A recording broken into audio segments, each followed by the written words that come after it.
రాష్ట్ర వ్యాప్తంగా రేషన్ షాపులలో సన్నబియ్యం కాంగ్రెస్ ప్రభుత్వం ఇస్తోందని ప్రచారాలు చేసుకోవడం హాస్యాస్పదమని బీజేపీ మండల అధ్యక్షులు జిర్రా మైపాల్ యాదవ్ అన్నారు.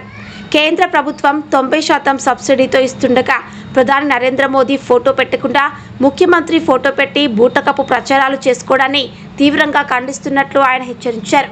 నిజామాబాద్ జిల్లా దర్పల్లిలో బీజేపీ మండల అధ్యక్షులు జిర్రా మైపాల్ తోటి నాయకులతో కలిసి రేషన్ డీలర్ల షాప్ వద్దకు వెళ్లి కేంద్ర ప్రభుత్వం 90% ఇవ్వగా రాష్ట్ర ప్రభుత్వానివి 10%, కానీ రాష్ట్ర ప్రభుత్వమే సన్నబియ్యం ఇస్తున్నామని చెప్పుకోవడం సిగ్గుచేటని, నరేంద్ర మోదీ ఫోటో లేకుండా కాంగ్రెస్ రేవంత్ రెడ్డి ఫోటోలు పెట్టుకుని రేషన్ డీలర్ల దగ్గర చెప్పుకుంటున్న తీరును ఆయన ఖండించారు.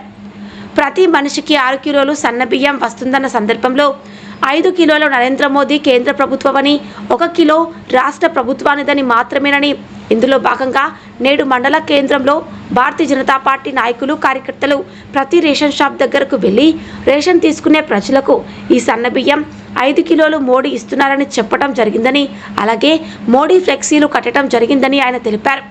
కార్యక్రమంలో మండల అధ్యక్షులు జిర్రా మైపాల్ యాదవ్, నాయకులు కోమటి గంగాదాస్, కర్క గంగారెడ్డి, చిలుక మహేష్, నల్ల పెంటన్న, తాళ్ల రాము, రాజశేఖర్, చిలుక నరేష్, వెంకన్న, మల్లయ్య, ప్రణయ్, విక్కు, అజయ్, జ్ఞానేశ్వర్, సంబెడ గంగాధర్, శ్రీకాంత్, తిరుపతి మరియు మహిళలు తదితరులు పాల్గొన్నారు. ట్రిపుల్ ఆర్ న్యూస్ ప్రతినిధి సురేందర్, మండలం దర్పల్లి, జిల్లా నిజామాబాద్.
తెలంగాణ రాష్ట్ర వ్యాప్తంగా ఈ సన్నబియ్యం ఇస్తున్నామని చెప్పేసి ఈ కాంగ్రెస్ ప్రభుత్వం చెప్తున్నటువంటి మాటలకు ఇది ఈరోజు మేము ఇక్కడ తెలంగాణలో ఏదైతే సన్నబియ్యం ఇస్తుందో అది కేంద్ర ప్రభుత్వం నరేంద్ర మోడీ గారు 90% కేంద్ర ప్రభుత్వాన్ని యొక్క నిధులతోటి వస్తున్నటువంటి ఈ బియ్యాన్ని ఇక్కడ ఉన్నటువంటి కాంగ్రెస్ పార్టీ సీఎం గారు మేము ఇస్తున్నామని చెప్పడం సిగ్గుచేటు. మీకు చేతగాక ఇక్కడ ఉన్నటువంటి రాష్ట్ర ప్రజల్ని ఇబ్బంది పెట్టడమే కాకుండా ఈ యొక్క బియ్యాన్ని కూడా మీయే అని చెప్పడం, మీరు ఫ్లెక్సీలలో కానీ ప్రెస్ మీట్లలో కానీ మీరు చెప్పడం సిగ్గుచేటు. ఈ తెలంగాణలో ఇస్తున్నట్టు బియ్యానికి నరేంద్ర మోడీ గారి ఒక ఫోటో కూడా లేకపోవడం, మీ డబ్బా మీరే కొట్టుకోవడం, ఇది రాష్ట్ర ప్రజలందరూ కూడా గమనిస్తున్నారు. మీ యొక్క ఈ అహంకార పూరితమైనటువంటి ఈ కార్యక్రమం ప్రజలు అతి త్వరలోనే మీకు బుద్ధి చెప్తారు. జై శ్రీరామ్.